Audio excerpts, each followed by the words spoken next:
le groupe compétences.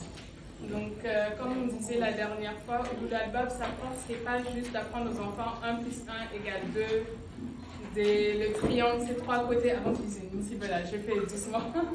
Voilà, c'est vraiment les accompagner pour demain, pour leur futur, pour qu'ils aient un métier, pour qu'ils entreprennent.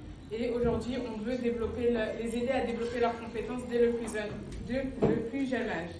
Donc, on a mis en place plusieurs choses. Donc, déjà, le gros projet qui est la Startup Kit. Donc, la Startup Kit, c'est les enfants qui ont... ils ont créé leur bureau, donc avec le président, le trésorier, il y a le pôle organisation communication, et ils vont devoir créer des projets entrepreneuriaux, je sais plus, bref, des projets.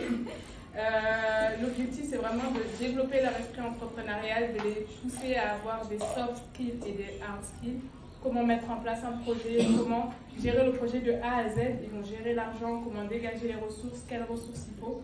Donc on va les accompagner. Monsieur Mal, qui est porteur de ce projet, va les accompagner tout au long de ces années-là.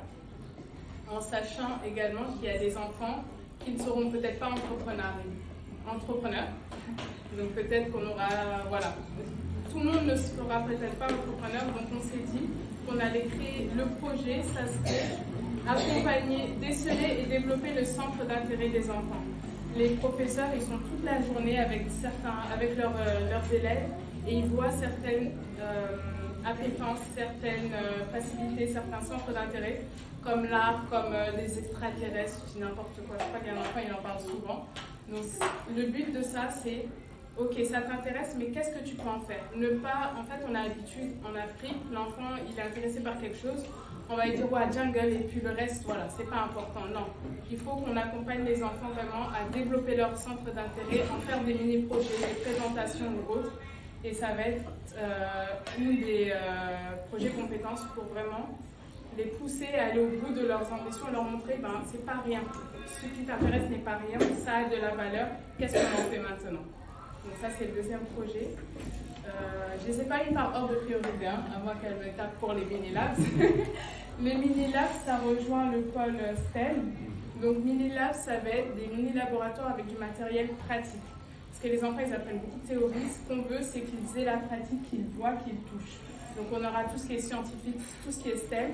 Mais plus tard, il y aura peut-être le français, il y aura peut-être la géographie. On va mettre en place vraiment le mini-lab pour apporter du concret aux enfants et qu'ils puissent mettre en œuvre et vraiment concrétiser tout leur apprentissage. Et puis on a également, par rapport à leur avenir, la découverte des métiers qui est très importante. On a des parents aujourd'hui qui travaillent dans divers domaines. Donc pour les éveiller à ça, pour qu'ils voient ce qui existe, en sachant que 85% des métiers de demain n'existent pas. Et ils sont beaucoup dans les STEM. C'est pour ça que ce projet est super intéressant et qu'on va travailler en corrélation avec ce code. Leur faire découvrir des métiers.